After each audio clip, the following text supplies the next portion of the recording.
ಭಾಗ್ಯವನ್ನು ಕೊಡದ ದುರಾದೃಷ್ಟವಂತ. ನನ್ನಂತ ಮಕ್ಕಳು ಶಿವನ ಕೃಪೆ ಇದ್ದರೇನು, ಹರನ ಕೃಪೆ ಇದ್ದರೇನು? ತಂದೆ ತಾಯಿಗಳ ಬಳಿಗೆ ನಾನು ಹೋಗದ ಕಾರಣ ಮರಣವಪ್ಪಿ ಕರೆಸಿಕೊಳ್ಳುತ್ತಿರುವರೆ. ಹೀಗೆಂದು ಕಣ್ಣೀರಿನ ಗೋಳಾಟವನ್ನು ಮೌನೇಶ್ವರನು ನಡೆಸುತ್ತಾ ನೇರವಾಗಿ ಗೊನ್ನಾಲಕ್ಕೆ ಧಾವಿಸಿ, ತಾಯಿ ಶೇಷಮ್ಮ,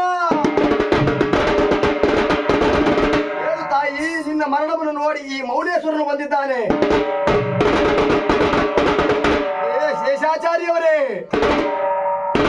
ಮಗನನ್ನು ಬೇಸರವಾಗಿ ಇಹಲೋಕವನ್ನು ನೀವು ತ್ಯಜಿಸಿದ್ರ ಎಂದು ಮೌನೇಶ್ವರನು ಕಣ್ಣಲ್ಲಿ ನೀರು ತಂದು ತಂದೆ ತಾಯಿಗಳ ಮರಣವನ್ನು ನೋಡಿದಂತಹ ಮೌನೇಶ್ವರನು ಒಂದು ಕ್ಷಣ ಕಣ್ಣಲ್ಲಿ ನೀರು ತಂದು,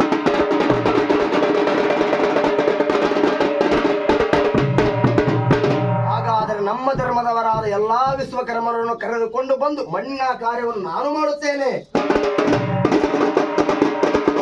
ಸ್ವಲ್ಪ ನಿಧಾನವಾಗಿ ವಿಚಾರಿಸಿ ಅವನು ಮೌನೇಶ್ವರನು ತಮ್ಮ ವಿಶ್ವಕರ್ಮರ ಬಾಂಧವರ ಮನೆಗೆ ತಾನು ಹೋಗಿ,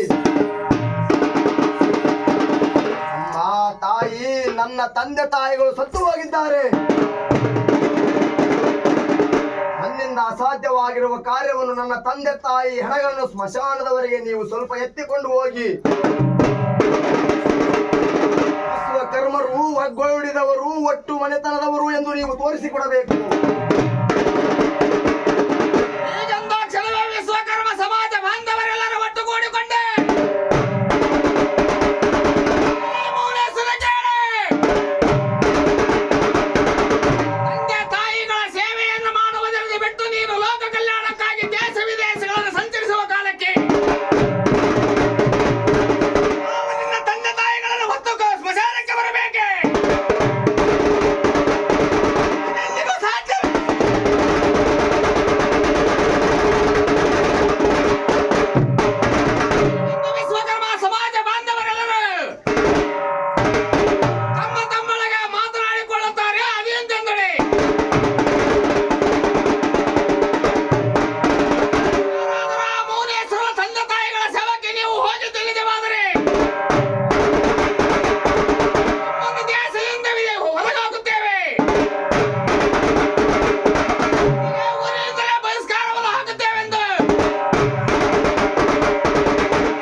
ಬರದ ವಿಚಾರವನ್ನು ತಿಳಿದಂತಹ ಮೌನೇಶ್ವರನು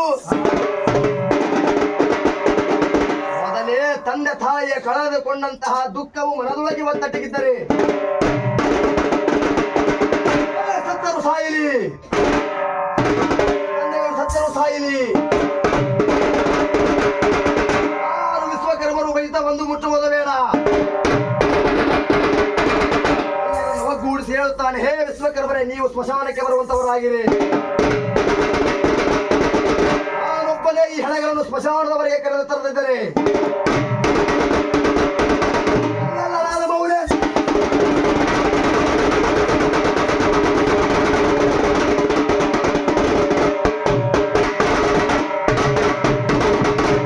ತನ್ನ ದುಃಖವನ್ನು ತಾನು ಮರೆತು ಸಾಕ್ಷಾತ್ ಶಿವನಂಶದರಾಗಿರುವ ಕಾರಣ ಸ್ಮಶಾನದೇವಿಗೆ ಕರೆದುಕೊಂಡು ಹೋಗಿ ಸಾಲಾಗಿ ನಿಲ್ಲಿಸಿ, ಕೆಲವೊಬ್ಬರು ಮಾತನಾಡುತ್ತಾರೆ, ಈ ಒಬ್ಬ ಮೌನೇಶ್ವರ ತಂದೆ ತಾ ಹೇಳ್ತಾರಬಹುದೇ, ಜನ ಇದ್ದರೂ ಸಹಿತ ಒಬ್ಬನೇ ಏನು ಮಾಡ್ಯಾನು ಈ ಮೌನ ಮಾತನಾಡಿಕೊಳ್ಳುತ್ತಿರುವ ಜನರ ಬಾಯಿ ಮುಚ್ಚಿಸುವುದಕ್ಕಾಗಿ ಈ ಯಾವ ಮೌನೇಶ್ವರನು ಒಂದು ಸಾರಿ ತನ್ನ ಮನೆ ಕಡೆಗೆ ಕೈ ಮಾಡಿ ಸ್ಮಶಾನದಲ್ಲಿ ನಿಂತುಕೊಂಡು ಇಂತಪ್ಪ ಗೊನ್ನಾಳದ ಬೀದಿಗೆ ತನ್ನ ಮನೆ ಕಡೆಗೆ ಕೈ ಮಾಡಿ, ಶಿವನಿಂದ ನನ್ನ ಪಡೆದಂತಹ ಶೇಷಾಚಾರಿ ಶೇಷಮ್ಮ, ನನ್ನನ್ನು ನಿಮ್ಮನ್ನು ಎತ್ತುವ ಶ್ರಮವು ನನ್ನಲ್ಲಿಲ್ಲ. ಏನಾದರೂ ಮಾಡಿ ಸ್ಮಶಾನದವರೆಗೆ ನೀವೇ ನಡೆದುಕೊಂಡು ಬನ್ನಿರಿ ಎಂದು ಹೇಳಿದಾಗ ಶೇಷಾಚಾರಿ ಶೇಷಮ್ಮ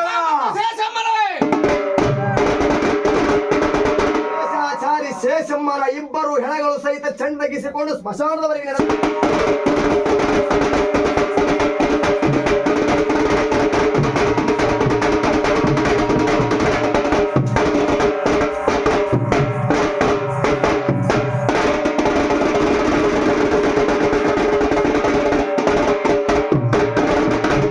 ಕಾಲಕ್ಕೆ ಮಗನ ಮರ್ಯಾದೆಯನ್ನು ಉಳಿಸಬೇಕೆಂದು ಶೇಷಮ್ಮ ಮತ್ತು ಶೇಷಾಚಾರ್ಯ ಸ್ಮಶಾನದ ಕಡೆಗೆ ರಾಜಬೀದಿಯಲ್ಲಿ ತಗ್ಗಿಸಿಕೊಂಡು ನಡೆದಾಡುತ್ತಾ ಬರುತ್ತಾರೆ.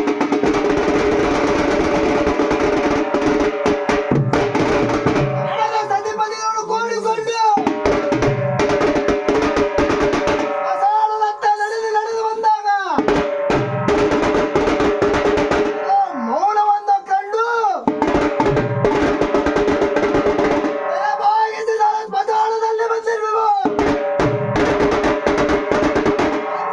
ನೀ ಹೇಳಿದಂತೆ ಸತಿಪತಿಗಳು ಇಬ್ಬರು ನಡೆದಾಡಿಕೊಂಡು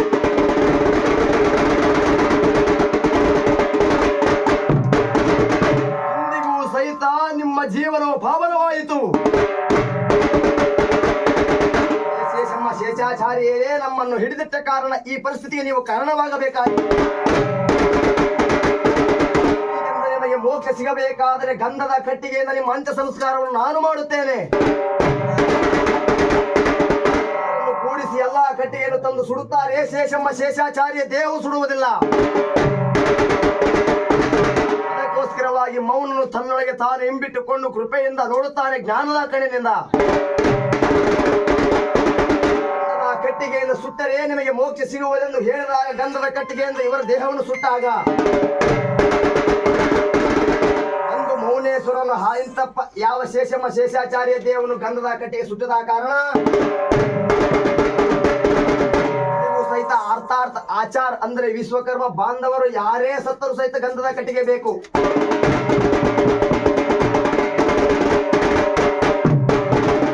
ನನ್ನ ಅರ್ಥ ದೇವ ಪ್ರಕಾರವೆಂದರೆ ಸತಿಪತಿಗಳು ಕೂಡಿಕೊಂಡು ಜೀವನವ ಗಂಧ ತೀಡಿದಂಗ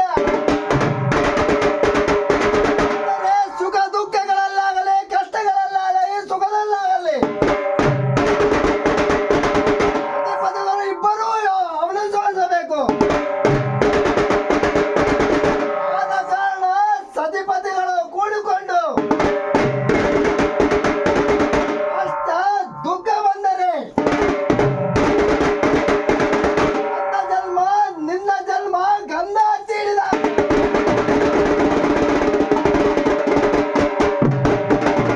ಈ ಪ್ರಕಾರವಾಗಿ ತಂದೆ ತಾಯಿಗಳನ್ನು ನೋಡಿ ಮತ್ತು ಈ ಆದಿಮೌಲಲಿಂಗೇಶ್ವರನ್ನು ನೋಡಿದವರಾಗಿ ವಿಶ್ವಕರ್ಮ ಸಮಾಜ ಬಾಂಧವರೇ, ಆದಿಮೌಲಲಿಂಗೇಶ ನೀನೇ ಹೆಚ್ಚಿನವನು. ಈ ಪ್ರಕಾರವಾಗಿ ಜಗದೊಳಗೆ ಪಂಚಪೀಠಗಳು ಹೇಗೋ ನಮ್ಮ ವರವಿ ಎಂಬ ಮಹಾಸೌಖ್ಯದಲ್ಲಿ ಮೆರೆಯತಕ್ಕಂತ ಜಗತ್ಕರ್ತನಾದ ಸೃಷ್ಟಿಕರ್ತ ಎಂದು ಹೆಸರನ್ನು ಪಡೆದಿರುವ ಮೌನೇಶ್ವರನ ಪಂಚಪೀಠಗಳಿಗಿಂತ ಒಂದು ಕೈ ಮೇಲಾಗಿರುವನು.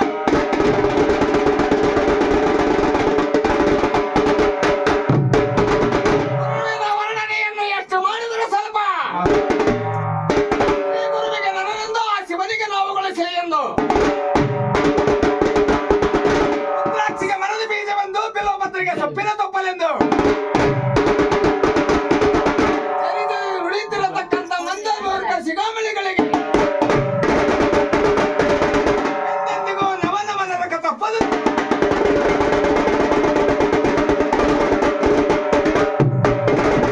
ಅಂದಿನಿಂದಲೇ ಸ್ಥಿರವಾಯಿತು ವಿಶ್ವಕರ್ಮರಿಗೆ ನಾನೇ ಗುರುವಾಗಬೇಕು. ಮೌನೇಶ್ವರ ಅಂದೇ ಗುರುವಾದ ಕಾರಣ ಇಂದಿಗೂ ಸಹಿತ ನಿಮ್ಮನ್ನು ಎಡಬಿಡದೆ ಕಾಪಾಡುತ್ತಿದ್ದಾನೆ. ಮೌನೇಶ್ವರನ್ನು ಕೂಗಿ ಕಳೆದ ಕಾಲದಲ್ಲಿ ಮೌನೇಶ್ವರನು ಈ ಯಾವ ಆಚಾರ್ಯ ಸ್ವರೂಪದಲ್ಲಿ ನಿಮ್ಮ ಮೇಲೆ ತಾನು ಧಾವಿಸಿ ದೇವರ ದೇವದಯಾನಿಧಿ ಪಾವನ ಮೂರ್ತಿಯೇ, ಈ ಜಗಜಗದ ಸೃಜಿಸುವ ಬರದ ಕಂಡಲು ಕಮಲದಂತಿರುವ ಈ ಕರ್ನಾಟಕ ರಾಜ್ಯದಿ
ಪ್ರಾಣ ಬಿಡಿಸುವವನಾಗಿ